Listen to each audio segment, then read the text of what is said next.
एक इंतहाई low level की डिस्कशन है और बड़ी चीप हरकतें हो रही हैं। अगर आप किसी एक को अप्रिशिएट करेंगे तो कल आपकी भी आएंगी। हम सब लोग इस चीज़ का पार्ट ना बने। कि अब आपने ये बताना है कि हर खबर हमने सबसे पहले ब्रेक की है। को कम से कम इस चीज़ पे सेम पेज पे आना पड़ेगा कि नहीं, हुकूमत में आप पूरा प्रोपेगेंडा करके किसी इंसान के लिए मजहब के नाम पे देखिए, क्योंकि लीडर का काम होता है ना लीड करना, लीडर ने एग्जाम्पल सेट करनी होती है।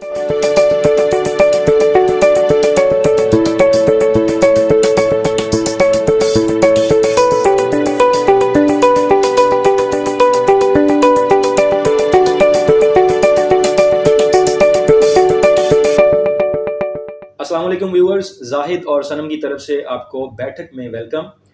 शो देखने के लिए पहले आप सब्सक्राइब कर लें सबसे पहले। आज का हमारा टॉपिक जो है वो एक यूनिक टॉपिक है, फेक न्यूज़ और इसकी इनिशिएशन, इसकी प्रोपेगेशन और हम लोग इसका किस तरह पार्ट बनते हैं वो हम डिस्कस करेंगे। ये बहुत ही ज़रूरी है। आज जो हमने टॉपिक चूज़ किया है वो इसी वजह से चूज़ किया है कि अभी रिसेंटली कुछ वीडियोस के ऊपर और ऑडियोज़ के ऊपर डिस्कशन चल रही है और वो एक इंतहाई लो लेवल की डिस्कशन है और बड़ी चीप हरकतें हो रही हैं।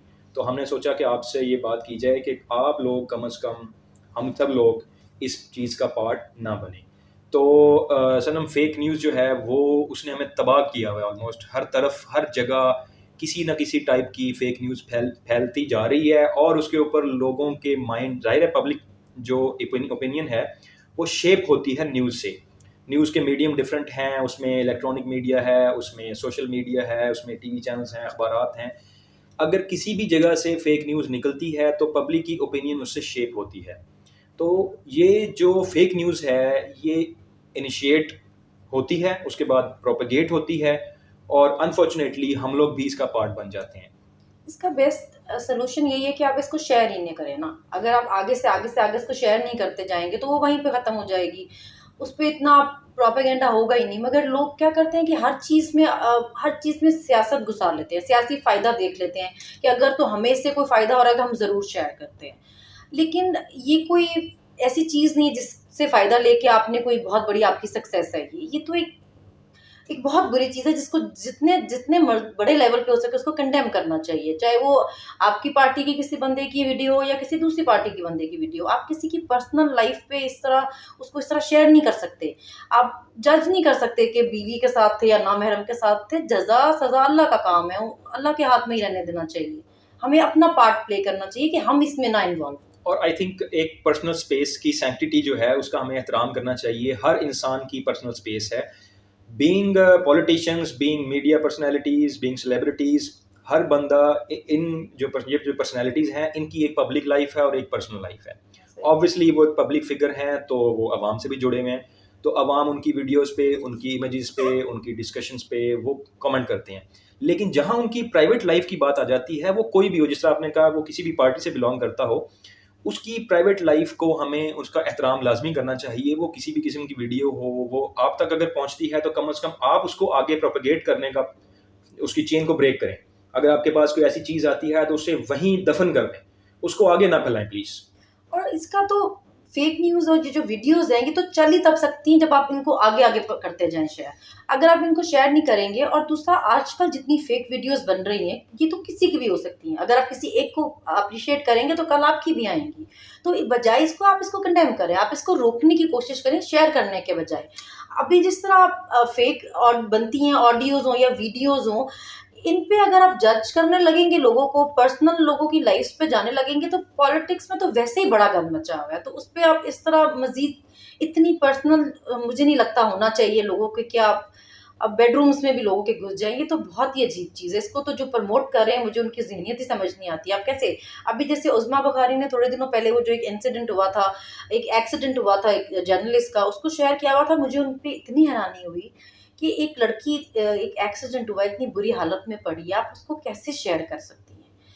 वो बेचारी की, उसकी मौत हो गई है उसमें, और उस पे फिर लोग जिस तरह उसको जज कर रहे थे कि जी इसने ऐसे कपड़े, फट तो कोई भी कपड़े सकते हैं ना, तो उस पे फिर लोग जिसकी जैसी मेंटेलिटी है वो उस तरह का कमेंट करता है। तो शेयर करने वालों को देखना चाहिए कि वो क्या शेयर कर रहे हैं।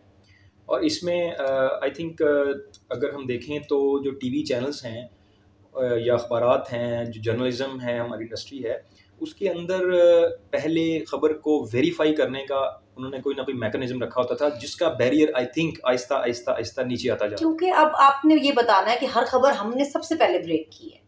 और व्हाट्सएप पे भी न्यूज़ का यही है, कोई पता नहीं करते, किसी से कुछ नहीं होता, मगर हम सबसे पहले किसी को आगे फॉरवर्ड कर दें कि हमें सबसे ज़्यादा खबर है। है। हम ही हैं वो अंदर के बंदे जिसके पास सब खबरें हैं।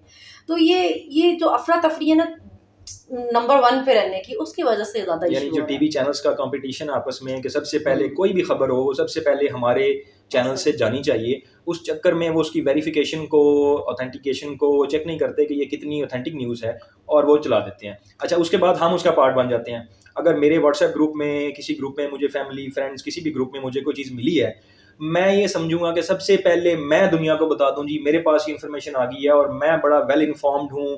वैसे तो इल इन्फॉर्म्ड है हम सब, लेकिन मैं बड़ा वेल इन्फॉर्म्ड, वेल कनेक्टेड हूँ, और मैं वो अगले ग्रुप्स में फॉरवर्ड करना शुरू कर दूंगा। इसीलिए मैं ग्रुप्स के मैसेज देखती हूँ।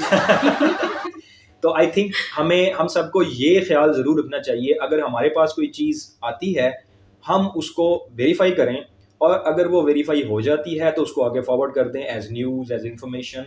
लेकिन अगर अगर उसकी वो ऑथेंटिसिटी नहीं, लाइक अगर वो वेरिफाइड भी, ओरिजिनल भी है, तो भी अगर वो किसी की पर्सनल हाँ कोई चीज़ है तो उसको आगे आप शेयर नहीं कर नहीं कर सकते। सकते। क्योंकि ये तो एक बहुत ही मतलब एक बुरी चीज़ है ये, जिससे आप नहीं करना चाहिए आपको। आप कल को आपके साथ भी हो सकता है, आपके किसी फैमिली मेंबर के साथ हो सकता है, तो फिर आप किस मुँह से कहेंगे कि भई अभी जिस तरह परवेज़ रशीद की आई हुई है, कल तक आज़म सवाती के लिए जितने लोग बात कर रहे थे कि जी प्रोपेगेंडा कर रहा है, ऐसे झूठ बोल रहा है, आज उस पे आ गई है। अगर आपने कल उसको कंडेम किया होता, आज एक और दूसरी वीडियो नहीं आती। जब आप शेयर करते जाते हैं, लोगों को लगता है ये चीज़ चल भी रही है ना, फिर बिक भी रही है, तो फिर कर लेते हैं। अच्छा, इसमें कोई लो लेवल की वीडियोज़ या इमेजेस की बात हम नहीं कर रहे। इसमें किसी भी किस्म की पर्सनल स्पेस की कोई इमेज हो, फॉर एग्ज़ाम्पल अरशद शरीफ जब केन्या में कत्ल हुए, राइट। तो उनकी जो इमेज थी, जब गाड़ी में उनकी लाश की तस्वीर थी, वो लोगों ने प्रोपेगेट की। हालाँकि अब उनकी ये वाइफ ने रिक्वेस्ट भी की कि वो शेयर ना की जाए, फिर भी लोग शेयर कर रहे थे। तो वो अब उसमें कोई ऐसी नुडिटी या कोई ऐसी चीज़ तो नहीं थी, लेकिन वो एक इंसान की हुर्मत जो है, एक उसकी बॉडी की जो हुर्मत है, उसको ब्रीच किया गया। उसको लोगों ने फॉरवर्ड किया, अब वो उनकी फैमिली तकलीफ़ में थी। उनकी अच्छा, अरशद शरीफ तो बेचारा फ़ौत हो गया हुआ था, उसको उससे क्या होना था, लेकिन जो उसकी फैमिली ने वो देखा कि उसकी जो इमेज है, किस बिल्कुल, कंडीशन इसी में है। तरह मैं सदफ़ का भी यही बता रही थी कि उनके बच्चों के लिए ऑलरेडी बहुत बड़ा शॉक था कि उनकी माँ काम पर गई थी और वहाँ पे एक हादसा हुआ जिसमें उसकी इस तरह डेथ हुई। उस पे भी आप उसका इतनी हालत में ऐसी में आप उसकी पिक्चर शेयर कर देंगे जिसमें नहीं करनी चाहिए थी, जिससे उनको और दुःख हो कि हमारी माँ एक मेहनत करती बंदी थी। कोई ऐसी औरत तो नहीं कि जिसको आप इस तरह उसका इमेज शेयर करके आप हर किसी को बात करने का मौका दें। तो किसी की भी पर्सनल इस तरह की चीज़ें देखनी चाहिए शेयर करने से पहले। अच्छा, सनम, अगर हम इसी कॉन्टेक्स्ट में बात करें तो अगर हम लीडरशिप की बात करें तो आपको याद होगा कि कायद-ए-आज़म के पास भी एक लेटर आया था, जो कि नेहरू की वाइफ़ के हवाले से था, लेकिन कायद-ए-आज़म ने उस पे सख्ती से मना कर दिया था कि अगर आपको ये लेटर मिल गया है, आइंदा ये लेटर मेरे पास नहीं आना चाहिए और हम इसको किसी भी लिहाज से पॉलिटिकली इस्तेमाल नहीं करेंगे। देखिए, क्योंकि लीडर का काम होता है ना लीड करना, लीडर ने एग्ज़ाम्पल सेट करनी होती है। तो अगर लीडर ही नहीं एक अच्छी एग्ज़ाम्पल सेट करेंगे, तो सपोर्टर्स तो फिर वैसी ही ज़बान बोलेंगे और वैसे ही काम करेंगे ना। और मज़े की बात ये है कि ये वही मुस्लिम लीग नाम जो है, वो वही मुस्लिम लीग यूज़ हो रहा है, और आज ये दौर आ गया है कि उसकी जो वाइस प्रेसिडेंट हैं, वो ये कह रही हैं कि मेरे पास वीडियोज़ आ गई हैं जिनको टाइम आने पे यूज़ किया जाएगा। तो ये कैसी अजीब-सी बात है। अपनी हुकूमत में आप पूरा प्रोपेगेंडा करके किसी इंसान के लिए मज़हब के नाम पे, मेरा तो ख़्याल है कि इन चीज़ों में मज़हब को, अल्लाह को इस तरह इस्तेमाल करने वाले ये खुद कैसे मुसलमान हैं कि अपनी ज़रूरत, अपनी सियासत के लिए अल्लाह का नाम इस तरह इस्तेमाल कर लेते हैं। अल्लाह ने तो कहीं नहीं कहा हुआ कि अगर आपका ओपिनियन किसी से मैच नहीं करता तो आप जाओ जाके उसका कत्ल कर दो। ये तो हमारा मज़हब हमें कहीं पे भी नहीं सिखाता और बताता।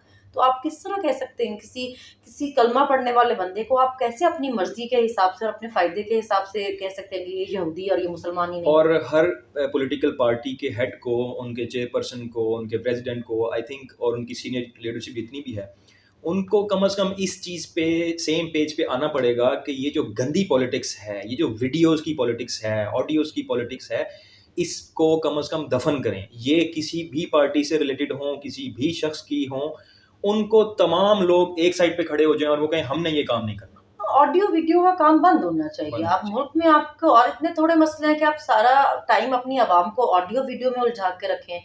तो ये तो ज़रा थोड़ी हायर अथॉरिटीज़ हैं उनको देखना चाहिए कि मुल्क में हो क्या रहा है। अब आप और मैं आम लोग तो नहीं ना रिकॉर्डिंग कर सकते हैं। हमारे पास तो इतने वो ही नहीं है कि हम लोगों की पर्सनल इस तरह रिकॉर्डिंग, ये जहाँ पे हो रही हैं इनको देखना चाहिए किस तरह हो रही हैं। और हर किसी की निकलती आ रही हैं, कभी ऑडियो कभी वीडियो, इसको रोकना पड़ेगा वरना तो पता नहीं ये किस तरफ जा रहे हैं हम। तो आज की इस वीडियो में नाज़रीन हमारा मकसद सिर्फ यही था कि आप लोग चूँकि सोशल मीडिया का ज़माना है, हर बंदा किसी न किसी व्हाट्सएप ग्रुप में एडिड है और उसकी कम्युनिकेशन डेली बेसिस पे कहीं न कहीं हो रही होती है, डिफरेंट प्लेटफ़ॉर्म्स के ऊपर जिसमें फ़ेसबुक है, ट्विटर है, व्हाटएवर। तो आपको किसी भी प्लेटफ़ॉर्म पर कोई भी चीज़ मिलती है, काइंडली उसको ये ज़रूर देखें कि क्या ये किसी की पर्सनल स्पेस तो ब्रीच नहीं हो रही, और पर्सनल स्पेस अगर नहीं भी ब्रीच हो रही, तो क्या ये जो इन्फॉर्मेशन आप आगे फॉरवर्ड करने जा रहे हैं, ये ऑथेंटिकेटेड है, ये वेरीफाइड है? अगर तो ऑथेंटिक है, तो आप काइंडली ज़रूर फॉरवर्ड कीजिए, लोगों को इन्फॉर्मेशन फैलाइए, क्योंकि ये हम सबका काम है, हम सबको इन्फॉर्म्ड रखें। लेकिन पर्सनल स्पेस किसी की वायलेट ना करें और अनवेरिफाइड इन्फॉर्मेशन आगे फॉरवर्ड ना करें। In thank you. चीज़ों का पार्ट नहीं बनना चाहिए। Thank you thank very you. Much.